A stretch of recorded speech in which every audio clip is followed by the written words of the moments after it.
All right, it is now 30 minutes past the hour wherever you are. It's 1:30 for me, and I think you guys, you people on the East Coast are probably getting ready for happy hour. So welcome on behalf of AMDA and the D2D initiative.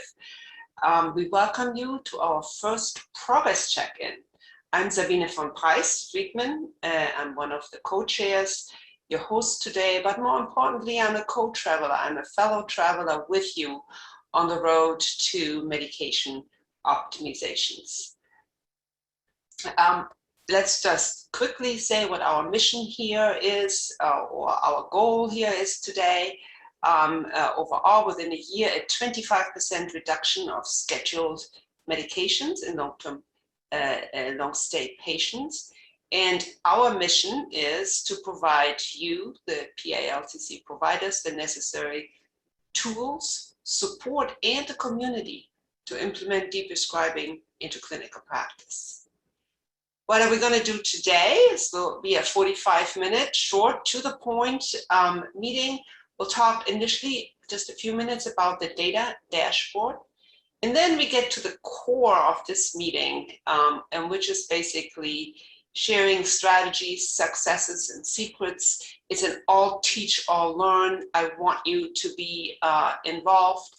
And we'll end up and round up with a brief skill presentation on a topic that is foremost on all of our minds and probably a very, very important topic moving forward, and that is de-prescribing communication techniques presented by Jennifer Brukowski. Again, participation absolutely encouraged. Please use your chat function during the formal presentation. Also, this session will be recorded and slides will be available. Michael, I'm going to have you talk briefly about the data dashboard. So, good afternoon, everyone. I wanted to talk to you today about the data dashboard. This is data that we are collecting from three major pharmacies. Omnicare. Oh, Jennifer, the other two? Consonas. That's me. That's right. And so this is data that we're collecting from facilities and organizations that have agreed to provide this data. Know, again, that this data is de-identified of everything. It's de-identified of patient. It's de-identified of organization. It's de-identified of pharmacy. It's de-identified of your center. So there's no way that anybody will be able to tie this medication use data back to anywhere. This piece, you can see here what we're collecting. These are the classes and the types of drugs data that we'll be collecting and reporting back. Know, please, that this is a work in progress. We are still pulling this together with the pharmacies so that we can pull this data in, so that we can report how we're doing as a group. And then these organizations, if you work at least at this phase with these pharmacies, they will be providing your individual data back to you. Once we get this together and we get it set, we'll be working to enable other pharmacies, other providers to be able to participate in data sharing also. But we're cutting our teeth with the first three pharmacies where we'll get it right, and then we'll be, if you're not part of those three, you'll be part of the next phase, which will be as soon as we can. Well, thank you, Michael. And note on the data set here, those are the multivitamins and the PPIs are our first medication classes that we are addressing.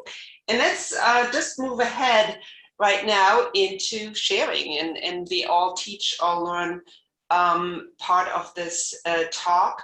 Just briefly review what have we done so far. We have covered the building of an effective interdisciplinary team with a champion, the first two PPIs.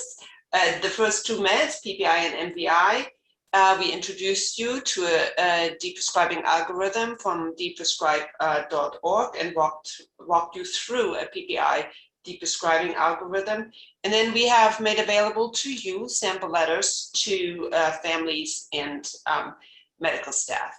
So let's get this discussion started with a poll. Who is part of your deprescribing team? Erica, could you get the poll started, please?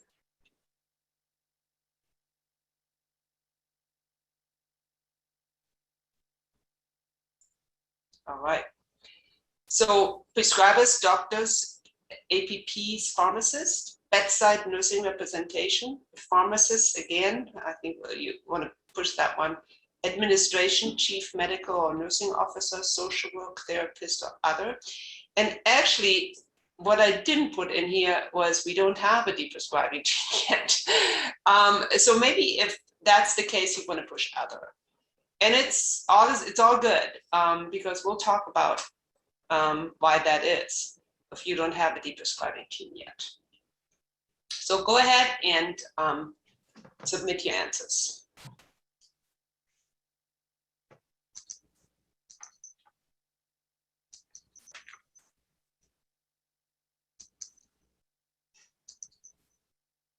And it's a multiple choice.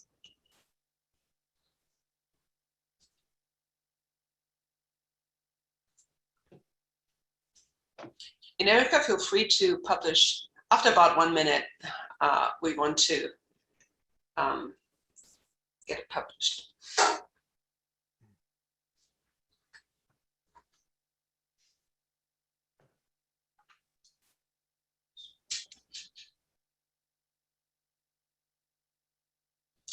All right, we all can see the post of this poll here right now. So it's really, most of us do have, of course, the prescribers on this deprescribing team. And less so nursing or bedside nursing. Interestingly enough, Michael only, I'm talking to Michael here because he is the pharmacist, 66% pharmacy representation. I'd be interesting to know why that is.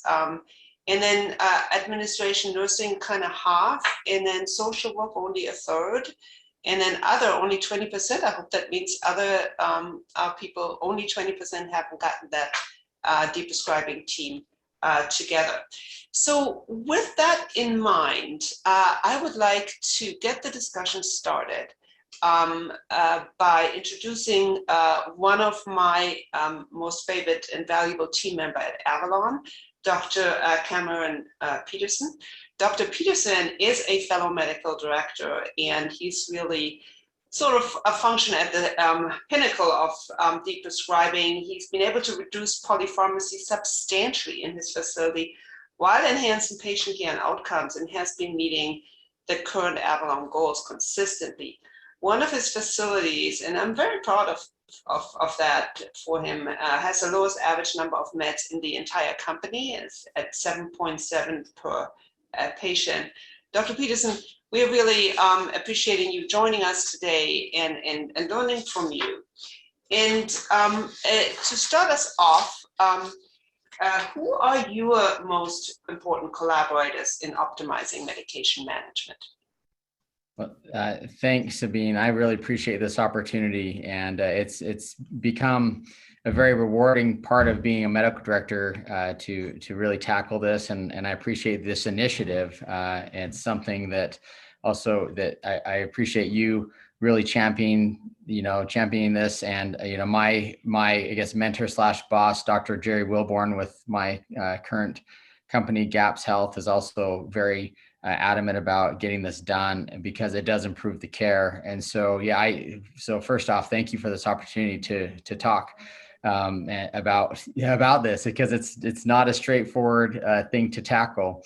And so to answer your question, the pharmacist is an integral part. Absolutely. I agree that that needs to be somebody that is highly engaged in this. They I am of the opinion and like seeing the pharmacists becoming more engaged and getting more latitude as providers as part of the care team. So pharmacists are integral. And in addition to that, the nursing staff, the DON and the ADON really have been staples for me in the facilities or in communities that I oversee that have engaged nursing in this. We make leaps and bounds more progress when we're able to tackle this together. So definitely that nursing team for me has been just an absolute staple in getting this done. And I'd like to hear from all the fellow participants here. And I see already some good chat. Thank you, Dr. Peterson. Some good chat here. Like one is a team of one, a pharmacist. You go. But let me. So I'd love to know from you which ones are your most valuable team members as well. Dr. Peterson, how does nursing help you? How does that pharmacist help you? Those two, what is it that you want to see from them, and what is it that they actually provide for you? First, maybe to answer the pharmacist question. So the pharmacist can provide excellent recommendations on consolidating medications where there's an alternative. And so I really rely on the pharmacist to maybe, and really we hit this really heavily during COVID, that we are trying to reduce med passes and take those guidelines from ASCP and everybody into account where we were reducing med passes and consolidating or optimizing regimens. And really, the pharmacist has so much working knowledge of where we can maybe change to a therapeutic alternative that will be just as effective or more effective in reducing a med pass or duplicate therapies, all those things. The pharmacists are so beneficial and such an amazing resource for that. And so I also rely on those pharmacists, and I have the liberty at GAPS too of having a pharmacist at my disposal too that is also diving into that. We have excellent consultant pharmacists too from Omnicare. They are amazing and they're on board with this. And so when they can dive into this and identify where there's headway to be made, the pharmacist is an invaluable part of that. I think we can all agree on that, and as exemplified by Jennifer, who is really our driver. Jennifer and Michael was really our driver in this initiative two. And the nurses, what are the nurses doing for you, and which nursing roles have you found most helpful? I, as mentioned, rely heavily on the DON and ADON for a few things. Primarily where I like to start is PRNs. And really what happens in our space, and as medical directors, we probably see this quite a bit, there's this effort, to reduce unnecessary or preventable phone calls, to give nursing some bandwidth to act to treat patients. And I fear what has happened is the pendulum has swung and PRN medications get added and don't get discontinued, which is actually unsafe, right? It's not just not good, it can be unsafe. And so I really rely on that nursing staff to dive in to the record, and they're more savvy with point-click care than I am. They can dive into the MAR and they can see what's been used and not used. So some of my lowest hanging fruit is for having that staff to go in and do an audit and say what's not been used in 30 days, for example. Yeah, I think that's very, very useful. It takes me forever to do that. Actually, the pharmacist, in my experience, can really help with that very quickly. And they can also give me a history of a medication. Yeah, it was started then, they often have access to that. So thank you, Dr. Peterson. I have just been so already energized by monitoring the chat here. Somebody said a hospice nurse. Right on. I didn't even think about that. So and a psychiatrist. Well, I think Ron Schreiber. Ron, thank you for making that suggestion. I think that is also an excellent potential team member that I have not actually availed myself of, but I could definitely think that this team member would be extremely helpful. So let's Now go again a little bit more to audience participation and ask these two questions. What recent successes have you encountered within your initiative? And what barriers are you struggling with?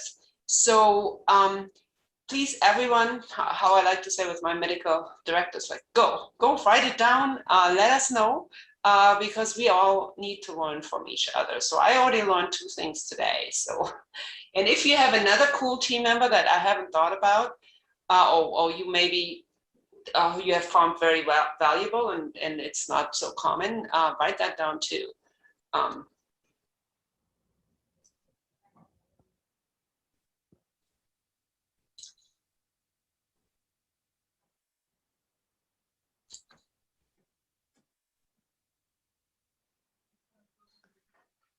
So staffing shortage is coming up, and excited to get into more collaboration with the pharmacists. Excellent. I have to say that is, I just love working with pharmacists, and it's just such a wonderful collaboration when it happens.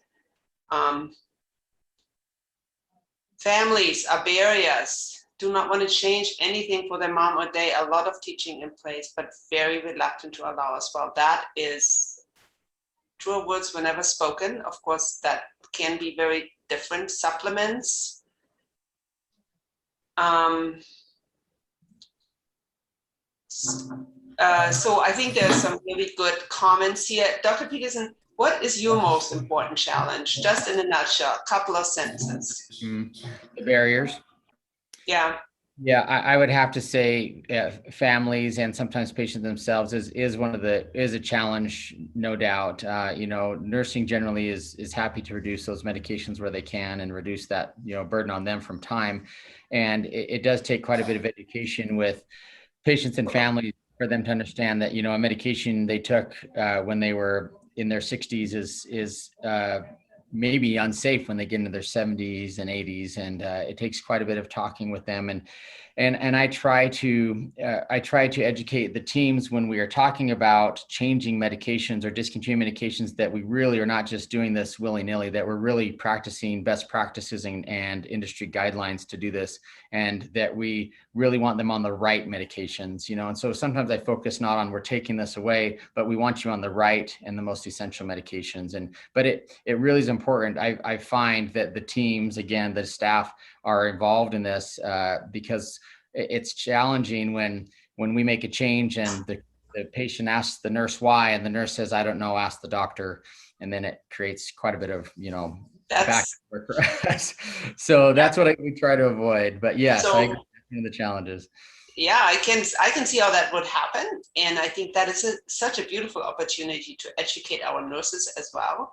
And then sometimes I think in your facilities, especially, it's happened that the nurses come to you and say, can we deprescribe this medication? That is starting to happen. And it makes me so happy when that happens. I'm like, yes, you're getting it. Yeah. So it's just starting, but then it does go much smoother when you have the buy-in and the understanding and the education piece that's been mentioned in the chat. So much education has to happen with nursings and how to deliver the messaging, right? The messaging is so important, because we're not just in there trying to take away medications just because. It really is. I mean, there's you know, clinical evidence behind what we're doing, right?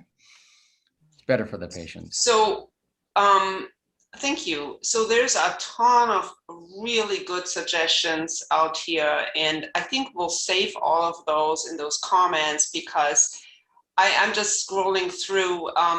Michael, do you want to point out one that you found particularly compelling here? Oh yeah. There's a comment here about using the social work force as a way to enhance communication with families as part of the quarterly meetings, so that it's done on a regular and a routine way. I thought that was an awesome idea. I thank you. Jennifer, has anything stood out to you? My goodness, a lot, Sabine. I'm answering some people privately in the chat, so I'm sorry I haven't been looking at everyone's comments. But I think what's a little interesting is that some of you have identified the family and the caregivers as a barrier.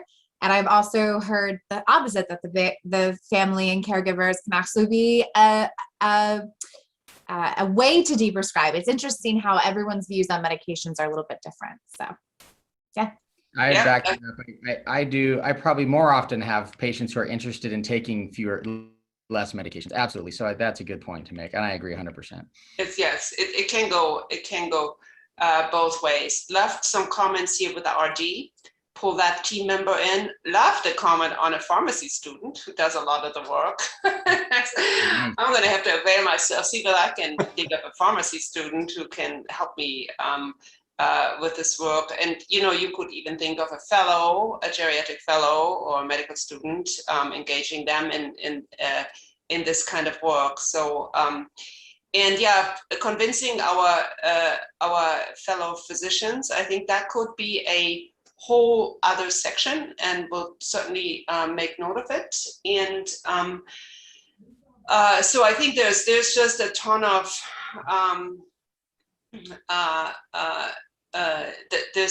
there's a ton of important comments in here.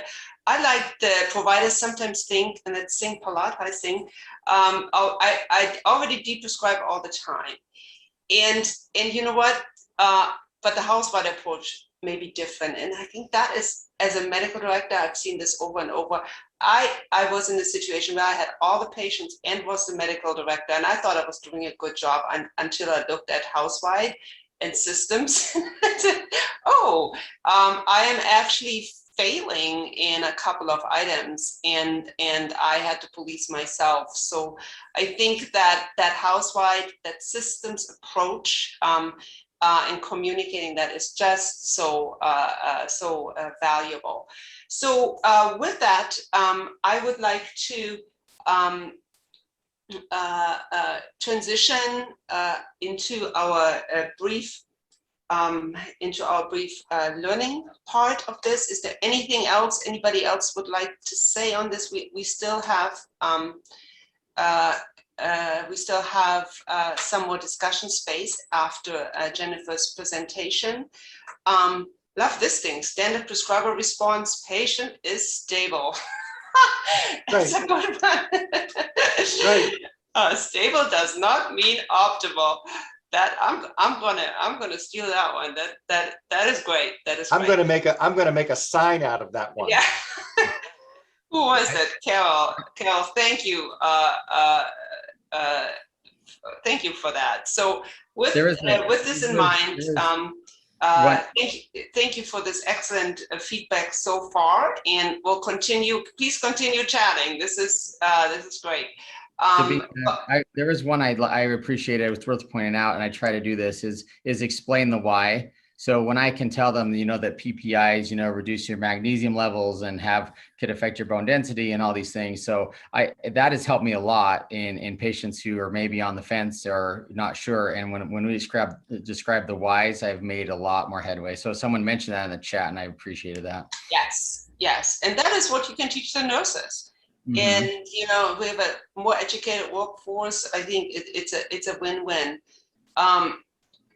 So moving on, about communication and how do you communicate the deprescribing goals and why it is necessary sometimes to take medications away, lower the dose, etc. We're going to go on to Jennifer Bukowski. Jennifer. Thanks, Sabine. Yeah, go ahead. We'll move forward. So I just want to start by saying, hey, everybody. And thank you for your feedback, because we're going to talk a little bit about these deprescribing communication techniques purely because this is what you guys said would be the most helpful right off the bat. So I'll do my best to talk a little bit about the communication map that we use in my practice, we've published on, and I will tell others, not because, again, it's the best, but because I've had enough of these conversations, I feel like, to know what not to say. So go ahead, Steve, we'll go to the next one. So just briefly, I'm going to present to you our deprescribing communication map, which is FRAME. FRAME stands for Form or Fortify Relationship, Recognize Willingness to Deprescribe, Align Recommendations to Goals, manage cognitive dissonance, and then empower to continue deprescribing. Go ahead, Sabine. So of course, step one is form or fortify the relationship. And I have to use both form or fortify because I recognize that as a pharmacist, I'm often the consultant in these residents' care. So I have to come in and really, earn their trust right off the bat. But a lot of you who have been taking care of your patients for a considerable period of time really don't have to form the relationship. You can just fortify it, check in, things like that. There really are two things that I want to mention in this particular step.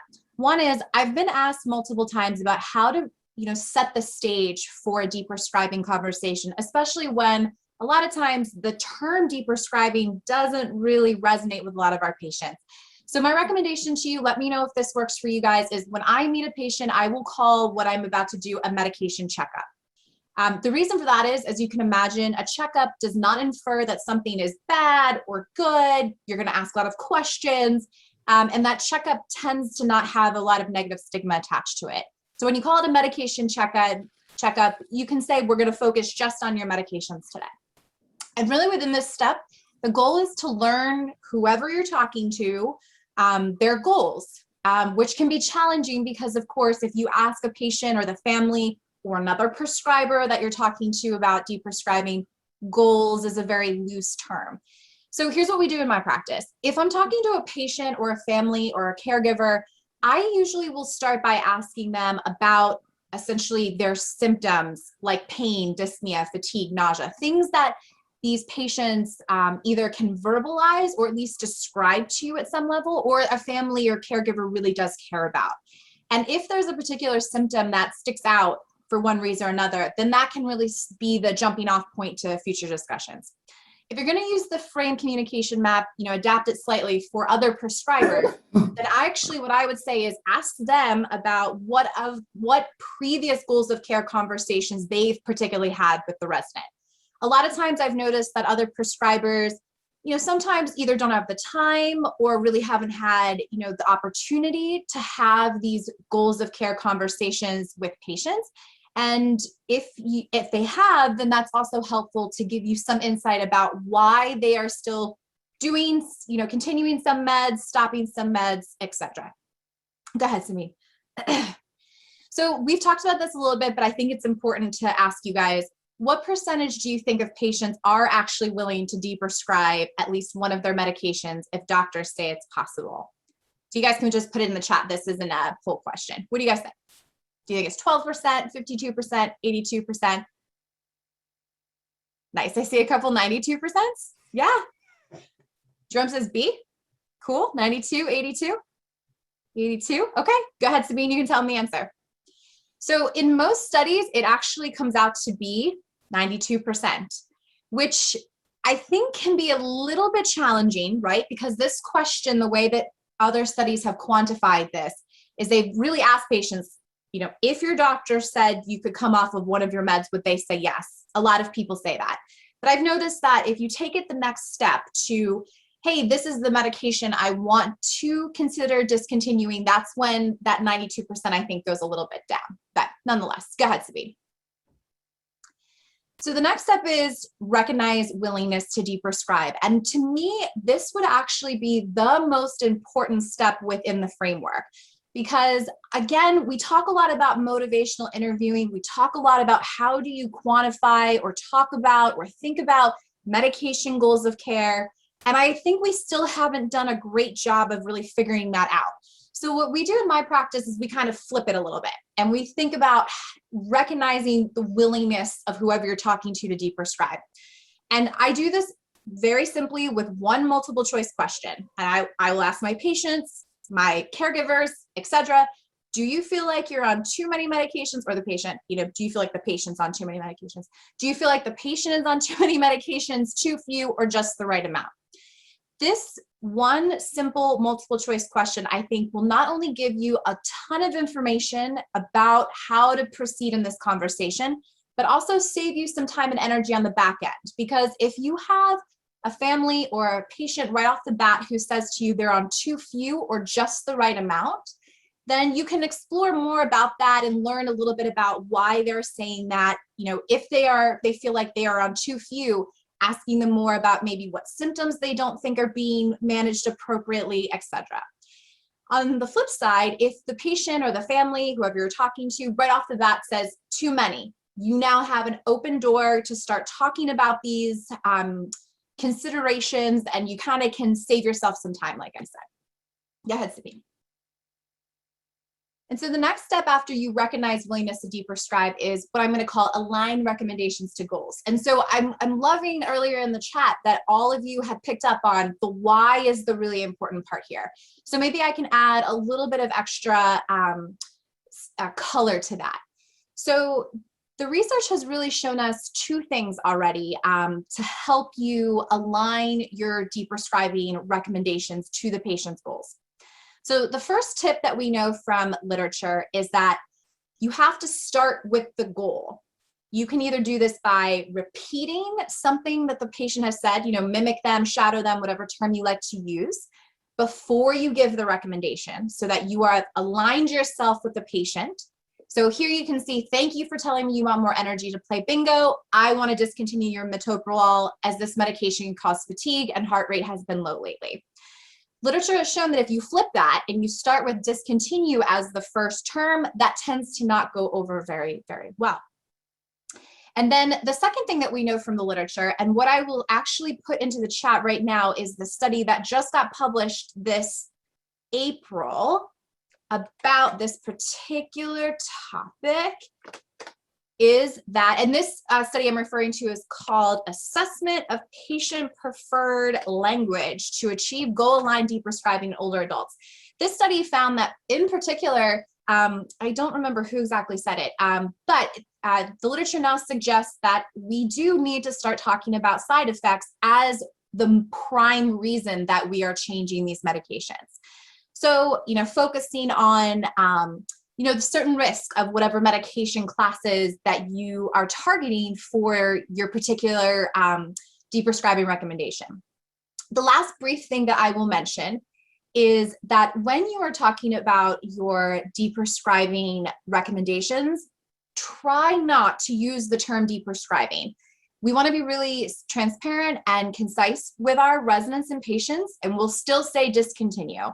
And again, unfortunately, a lot of our patients really haven't resonated with deprescribing as a term just yet. Thanks, Sabine. We'll go to the next one.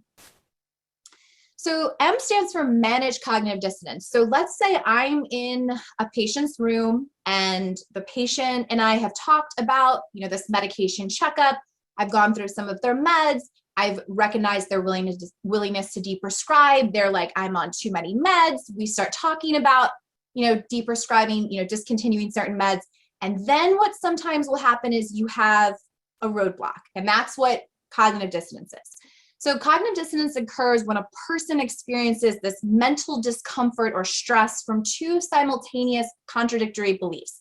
So Sabine, would you be willing just to click through? There's a conversation that I'll show on the right-hand side. So let's say that I talk to a patient and I'm like, oh, are you still a poor sleeper? And the patient will say back to me, oh my God, yes, I need my pills.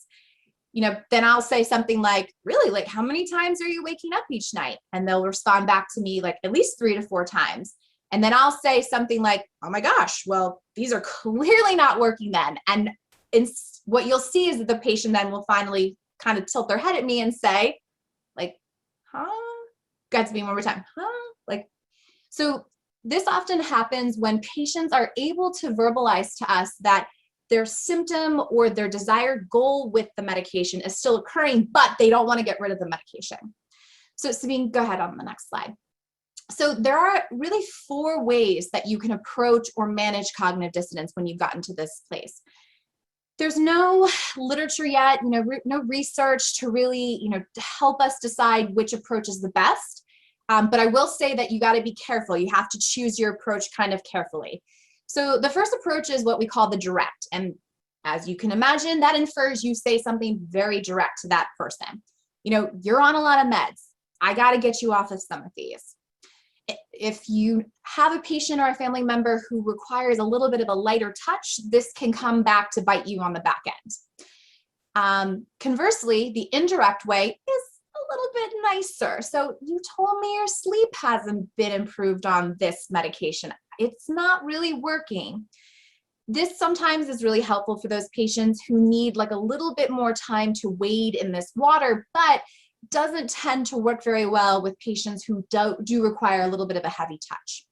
The approach that I would recommend using, especially if you do not know or feel super comfortable yet with who you are really conversing with, like you don't really know all of the ins and outs of their medication beliefs, is the emotional response. So Sabine, will you click one more time? This will bold for everyone. Gracias. So saying something emotional, this is also called the plant the seed approach, where you kind of put something in the middle of the conversation and see if it grows, etc. Is saying something like, I am worried, I am concerned, I think, I have been thinking about this a lot. This shows that you are concerned, you are, worried, you are emotional.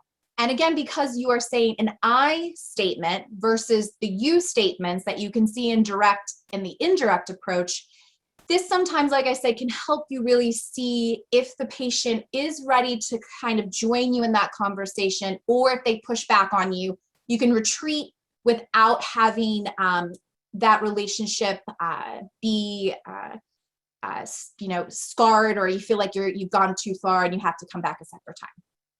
There is a fourth way that I will admit I do not do very often in my nursing homes, but sometimes it's helpful for those of you who are on the call that do work in some other older adult non-nursing home focused settings, which is what we call the reading for next time. So we've talked a little bit about the deprescribing.org resources. And one of the other resources that deprescribing.org has are what they call patient empowerment brochures. And they're super awesome. They're these super easy to read, usually super big font, colorful documents about the risk of certain medication classes. And as you can imagine from the title, these documents are meant to empower the patient to learn more about their medications and how to best manage them. So sometimes if I have a family that or a patient that, I think really wants to come off of these meds, but likes to do research, likes to go on the internet, wants to learn more about things, I'll use this approach to give them something, empower them to join the conversation. And then again, it helps me because then I can kind of save my energy for the next conversation that we have.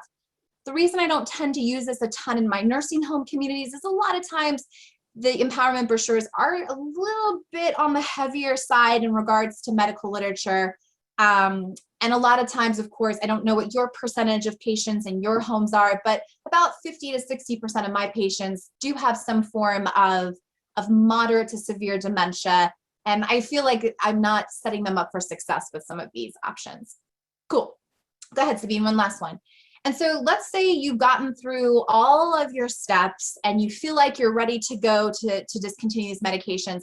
The E in FRAME stands for empower to continue deprescribing. And this is important because we want to normalize deprescribing as something that we do, very similar to why we prescribe as well. It's kind of part of that continuum.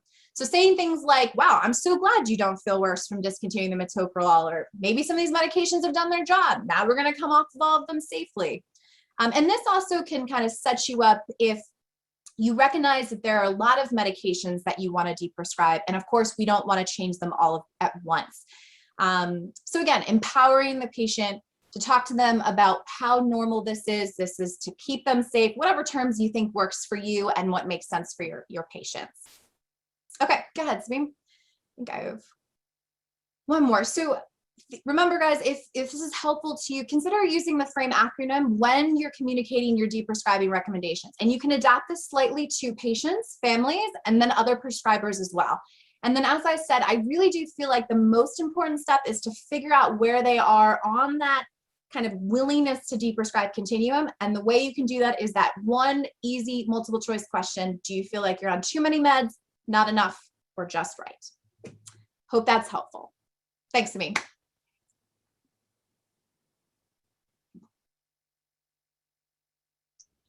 Thank you so much, Jennifer. I think this was the teaching that we all needed. I think so. This was that was really very very helpful. So I would like to, continue. We have 5 more minutes at max. We can also stop early, but I would like to maybe just ask the question of everyone right now. What is the most important thing you have taken away from this and your other experience so far? And why don't we just go with that question? And Dr. Peterson, while everybody types, maybe that is, what is your most important piece of advice in your road to medication optimization? And then what else would you like to see, I guess, is for the entire group? Yeah, and I didn't quite get there. I think, and this is, if you hear one thing from me today, it might be this, and I think you feel similarly, Sabine, is make this part of your QAPI process. And to me, that's, I don't, it's not typically in the format. It's not always in the template for the QAPI. It's not a QM that CMS is looking at right now, maybe in the future. But we always talk about this in our medication section. It's good to add it in a pharmacy section if you have a section talking about medication errors or the kind of wastebasket miscellaneous at the end of how things are going. But to me, that I do not have a QAPI meeting without at least everyone looking at where we're at on scheduled and PRN average number of medications, and how that compared to the month prior. And I think if I were to say one thing, that would probably be it for me, is make that part of your QAPI process, and then that helps to keep it on everybody's radar. That would be high on my list. I think that is fantastic, and I am going to, now that we talked about it, I am going to include this in actually the Avalon QAPI template. I think Right. Keeping that focus alive is just incredibly important.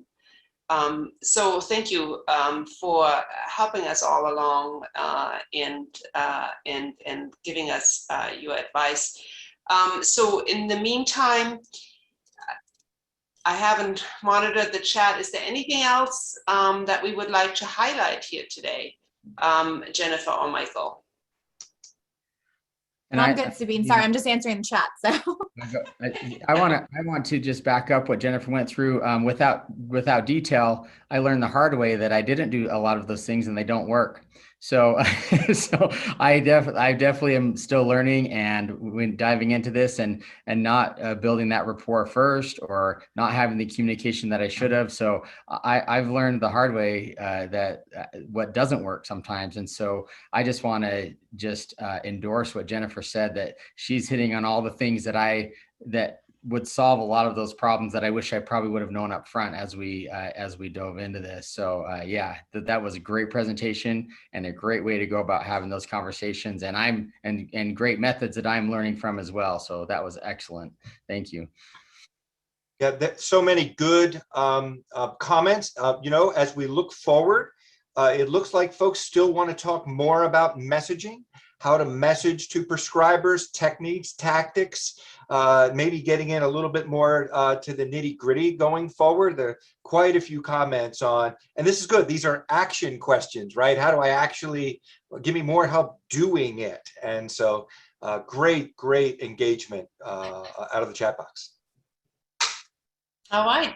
Well, thank you very much for this very lively chat discussion, and Jennifer for your presentation, Cameron for your perspective as an experienced medication optimizer, deprescriber,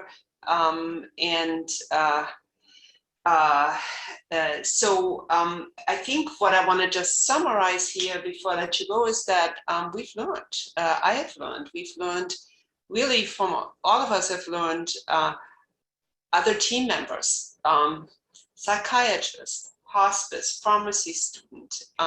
So these are all social workers who can help us with the frame framework, who can maybe help us with the goals, who can help us learning more about the patient. So that was a big takeaway. Also, what I took away from you is like, there was, I think Carol said, you know, I'm the only member on the team. I'm like, you go, you know, even if your team is not that great, you can still make an impact. And we will certainly be going to continue to talk about messaging so that maybe we can get more members on your team. I think the other one was, of course, the fabulous discussion on communication and all the framework around it, but start with a goal was the key phrase for me. So we will send you, or you will have a link to this recording for other people to watch. We will send you the we'll deposit the references and other resources on the Drive to Deprescribe website. And with that, we're going to look forward to our next D2D webinar in progress check-ins in August and September. And I'm wondering whether Erin from AMDA would like to close us out today.